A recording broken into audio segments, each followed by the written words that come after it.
Hello, Tracy. How are you? Hello, Kay. I'm really well. How are you? I'm all right, thank you. Good. It's lovely to see you again. I don't even know which week of lockdown we're in now. I've completely lost count, but No maybe, idea. maybe five. Who knows? I know that it's the 22nd of April. That's I know because I wrote it on my board this morning to remind myself. Um, I'm really, really overwhelmed at the moment. There's so much happening, and yeah, it feels really full on. How are you? How are you? How are things for Mm. you? I think overwhelm's definitely been in my vocabulary quite a lot over the last few weeks, I think, along with other people. Um, Although I have made quite a concerted effort to, can't think of the word, weed out stuff that I really don't need. I feel like I've been through a process of um, there's all this stuff, there's all this information I could have, all these things I could do, and I've just gradually weeded them out so that I can really focus on things that I think are going to be of value. Yeah, And that feels way better. And you know, it might get bigger, it may be, but that feels way better than it did. Mm, yeah. I think that's such an important process to go through, isn't it? I'm thinking that I actually have gone back to the old urgent important matrix. I'm saying old. I used to use it, and then for a long time have not really used it, but actually I've had to bring it back into place because I need this. There feels like there's so much to do that I can't weed out. I've weeded out the non-essentials, so now I need to prioritize in, but my urgent and important box is way bigger than all of the others, and actually they are all really important and urgent. Mm-hmm. So Mm-hmm. something I think we've maybe touched on this before. I feel there's something about the sort of strangeness of time. I took my watch off at the beginning of lockdown, and I was determined to not be ruled by clock time. But there's something else that's happened for me, which is the amount of time I have to do these important tasks, even when I've weeded out the non-essentials. There just doesn't seem to be enough time, and it's almost like I've got more to do now than ever before. Mm-hmm. It's a straight, and it's all wonderful stuff. I'm really not at all complaining. I have oodles of work. I suppose I've got more free, voluntary kind of giving stuff. I feel very obliged to. We've got skills that we can support people with. Mm-hmm. But actually, my workload is just really, really, really busy. And then there's all the sort of, well, now we've got to make concerted time to see the family and Mm-hmm. friends and all these WhatsApp groups and Mm-hmm. those things I can manage a little bit better. Mm-hmm. Does any of that sound like at all in your world, or is it just me? No, no, very definitely. I think it's trying to find a new way of doing life, Mm, I think, and where we see opportunities, and I know you're really good at seeing something and going, oh, we could do this, we could offer that over there, we could bring that in, and what about this, and look at those things, and look at those shiny things over there, we could do that as well, um, and then you obviously have your strategies for then going, right, okay, I've got all these shiny things, which ones am I going to really pay attention to? um, and I think what people are probably finding is, and you made reference to it there, is that where their time has previously been structured for them because they've been at work, whatever that is and wherever they are, whatever that looks like, or the children have been at school and their general day-to-day life has a structure. It may be an imposed structure, and it may be one that, we've all said, oh, if only I didn't have to do that, life would be marvelous. And actually finding now that sometimes a little bit of structure is a nice thing. Sometimes a little bit of external intervention is actually a nice thing, because being allowed free reign to do it all for ourselves can sometimes feel like it's spiraling out of control a little bit. I don't know whether that resonates. That reminds me of something my dad uses, a phrase, a saying, that I can't even remember what it springs from, but it's something about, if you want to see a man's true character, give him everything. Mm-hmm. And it's interesting because, as you know, in psychology, they often put people under enormous stress to find out what their true selves are like under stress and pressure and things like that. But actually, my dad's always said, no, give them everything they want, then you see them. Yeah. And I think we see that in celebrity, don't we? We see that in these, kind of people who get absolutely everything, and the world treats them like gods, and then you see all sorts of unusual and unsavory behaviours, characteristics coming out. Mm-hmm. And I think Michael Neal once, in one of his coaching books or sessions or courses, talked about getting to know yourself when nobody's watching. What are your behaviours when there's nobody around? Again, those are really nice insights, aren't they? And I know that my go-to places, in fact, we were talking about this on another call, earlier training call, my go-to place when I have time to fill, when I have all the time I want for me, it makes me quite lazy. Mm-hmm. So I think one of the models in Neurogram that Joost van der Lee in Holland uses, which is based on Enneagram, or similar to Enneagram, my go-to place when I have my relaxation place is to become a sloth. And it kind of works for me. I'm not a fan of putting everything into a box, but that works. It's like I can do anything I want, so therefore I'm going to do nothing. But that can be really overwhelming too. Mm-hmm. Absolutely.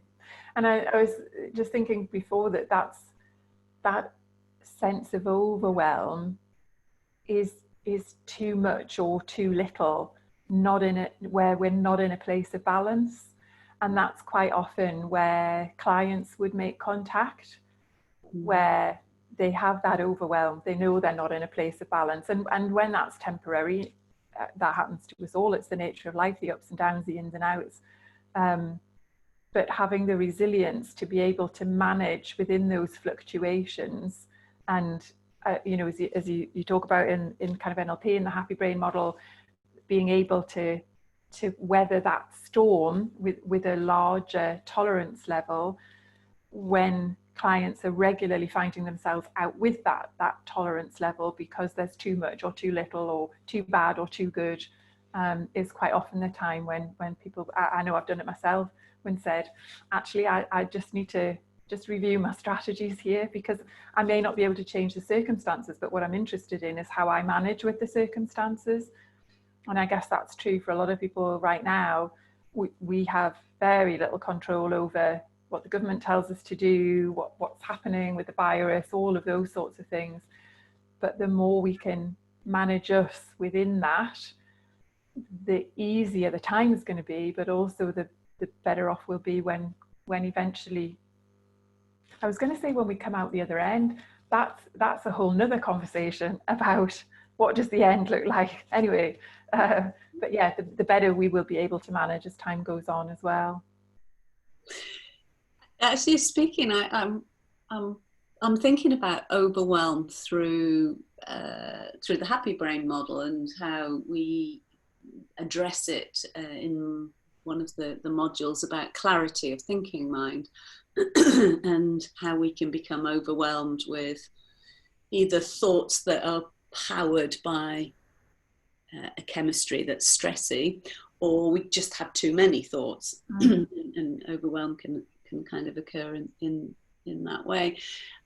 I'm wondering though, I'm challenging myself through this, because there's the kind of overwhelm which is from overthinking or having too many thoughts and not being able to clear your way through them. It's that thing that they say we have 70,000 thoughts a day and 90% of them are the same ones that we had yesterday. So there's that kind of overwhelm, but then there's another kind of overwhelm is well, obviously there's a physical overwhelm, but I'm thinking that I'm running that through my own head of what actually do I feel overwhelmed by at the moment? And I'm not indulging in overthinking or applying meaning. There are just things I really need to get done. And I use the word need on, deliberately. Of course, the world won't end if I don't get them done. And those are my goals, but they are sort of important. And so it feels like that's a different kind of overwhelm, really, which is back to this, there just don't seem to be enough hours in the day to do all of the things I want to do. I just wonder if I'm playing with that in my own mind, whether that is, of course, these are thinking traps, of course they are, but they're not quite the same kind of overwhelm as somebody who just sits and worries and worries and worries and gets overwhelmed by things they can't action. These are things I can action. And I want to, and I'm able to. The only thing that gets in the way is, is not being able to stretch time adequately. Or maybe I should just sleep less. Well, that is an option, but then that leads to all sorts of other stuff as well. But it is interesting how we make those decisions, and kind of almost have that, okay, well, how am I going to do this, and set out our stall, so to speak. And I remember clearly doing an exercise years and years and years ago on a management training course, where you'll know the one where you get a pie chart and you have to put everything in it that you do, and I spend this many hours in 24 doing this and this many hours in 24 doing that, etc., etc. And I'd run out of pie chart way before I got to the end of all the stuff that I had to do.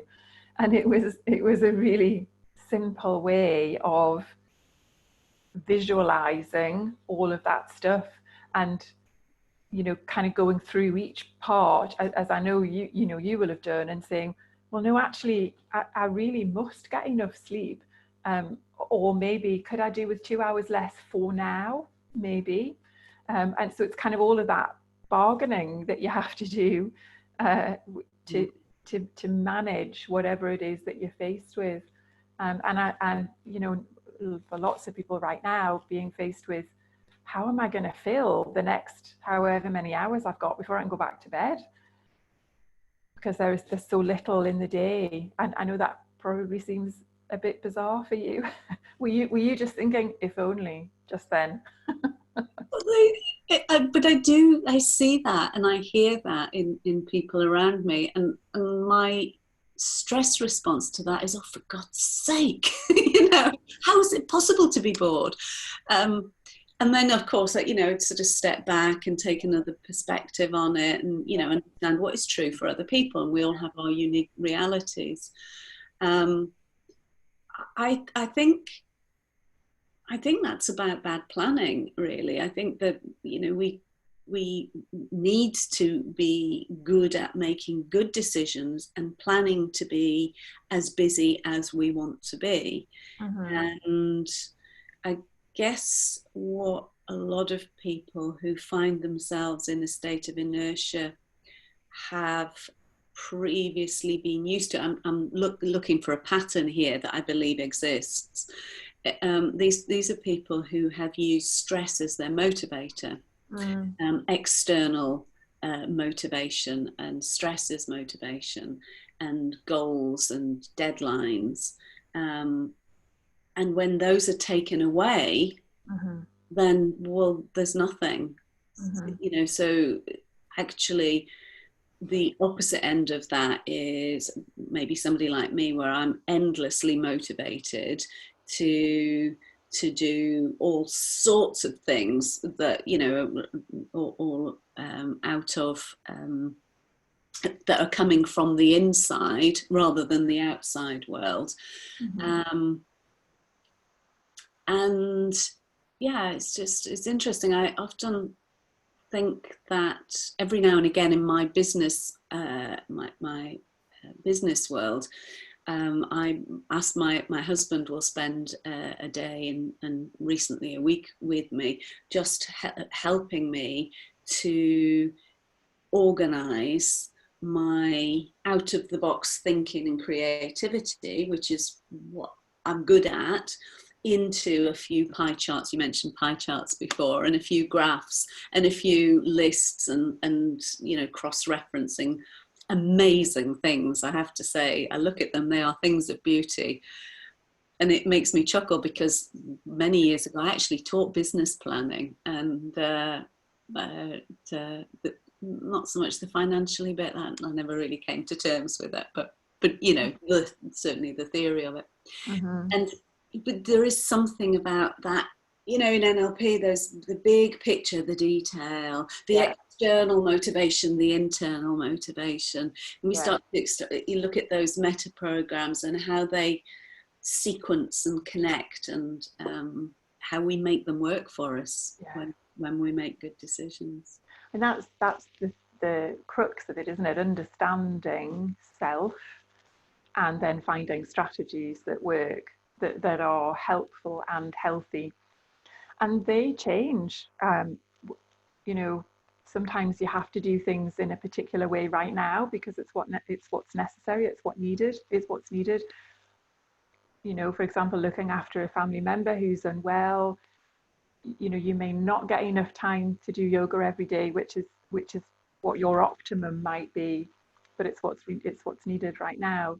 And I think where we get a bit unstuck is where we let those new patterns become our way of doing things, and we know that it's not optimum for us. We know that that's never going to bring us back to our balance point, but somehow it just becomes habit when those new behaviors start to become a little bit entrenched. And again, I think that's a quite a common point for clients to make contact when they realize that those habits and behaviors are so unhelpful, and they want to find new ways of doing things that will take care of everything that they have to do, but will also help them take care of themselves as well.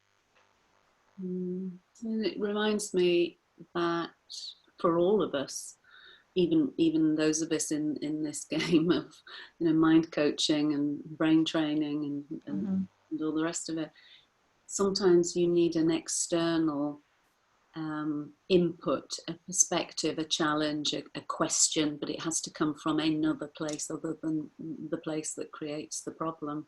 Yeah, absolutely.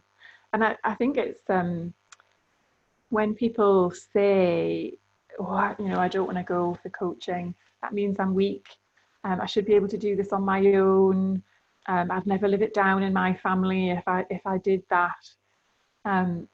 That I think that place of thinking of I should be able to do this for myself is great, and you know, most of us go through most of our lives being quite self-sufficient. But sometimes there comes a time when whatever the circumstances are, that actually just having that external, even different way of thinking about something or saying something can just be the trigger, can't it, that makes that change, that aha moment, make it change. And then, you know, just kind of sets in motion a whole tumbling of things that help. Yeah, I think that's absolutely spot on. And I think also Michael Neal, in one of his training sessions, talked about us as coaches. Who's your coach? You know, who's the coach's coach? And if we're in the business of coaching, we really need to be walking the talk. And I believe that really it's so important to have good quality people around you, whether you hire them in or whether you just make sure that you've got somebody in your organization, your team, your family, whatever, friendship group, who is going to just ask that question, just cajole you or redirect your thinking. And I feel very blessed in the team that we work with, that we can all do that. We can all just help each other along the way. And I think Einstein said you can't solve a problem on the same level of consciousness as the one that created it. And I think, yes, there are the states of consciousness, but there's also something else about from the outside. And that reminds me of something I've heard a lot about over the last few weeks, which is the difficulty that people living on their own are facing right now, because they really are missing out on those conversations that just redirect your thoughts, just give you a reframe on something. Yeah. When you're just on your own, that's tough. Yes, absolutely. And I think then the challenge is finding appropriate ways of doing that, because your natural thing, I think, would often be using social media or watching the news or so on and so forth. And I love social media. I adore social media when it works well, when it's right. I could while away hours reading stuff that I didn't even know existed. I mean, how fantastic is that to have that available? It's amazing. However, I have also been at the end of some of the disadvantages of social media, which has been a bit unfortunate.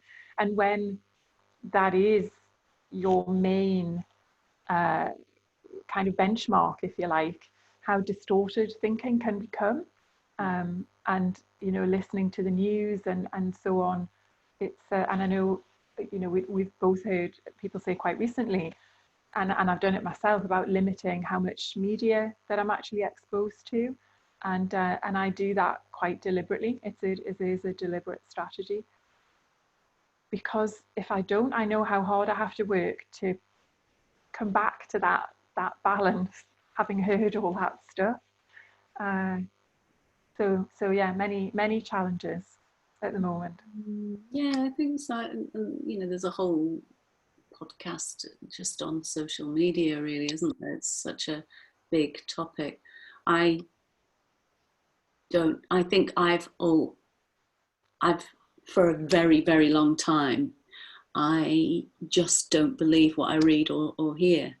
So it doesn't really affect me. My first filter is, well, it's all made up. It's, somebody somewhere is making a huge amount of money out of this. The difficulty then is finding accurate information. And so you have to go on I had to go on a little investigation and look at, potential better quality sources of reference material and science. So I view media most generally as a source of entertainment, and so that filter then already sets up my chemistry of, well, I'm going to be entertained by this, and I generally find it very entertaining. That at the moment I indulge myself in one of the tabloids online just to see the headlines, because I think it's really funny who's trying really hard to stay in the press at the moment. Yeah, of course, you've got the headlines of COVID-19, what the government's saying, what the key characters are saying, what they should have said, somebody's opinion on that, what's happening elsewhere in the world, and then suddenly you see this celebrity who's doing something mundane, but somehow they've managed to get there on that front page. Wow, how do they do that, and why, and what would happen if they didn't? Those things super amuse me. Yeah. Whose PR machine is working best at the moment? Yeah. And at what cost? Yeah.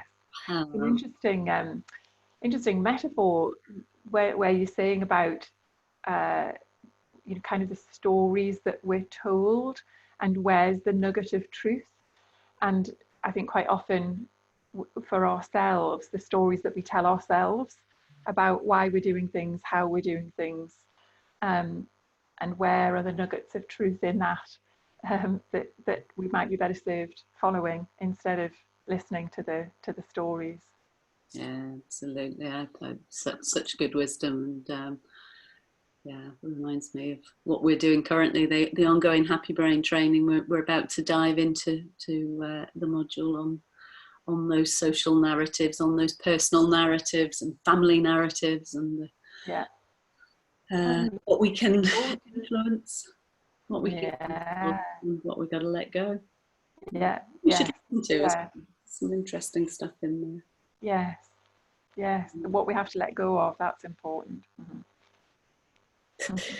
So right now, Tracey, I know we're both a bit pushed for time, squeezed in a chance to catch up with each other, coach chat for this week, and largely on the subject of not having enough time in the world. So we're going to be particularly disciplined with our time today. It's always great to catch up with you, and I look forward to finding out what's been happening this time next week, I hope. Lovely. I look forward to seeing you then. Nice to chat. And to you. Take care. Take care. Bye-bye. Bye. Bye.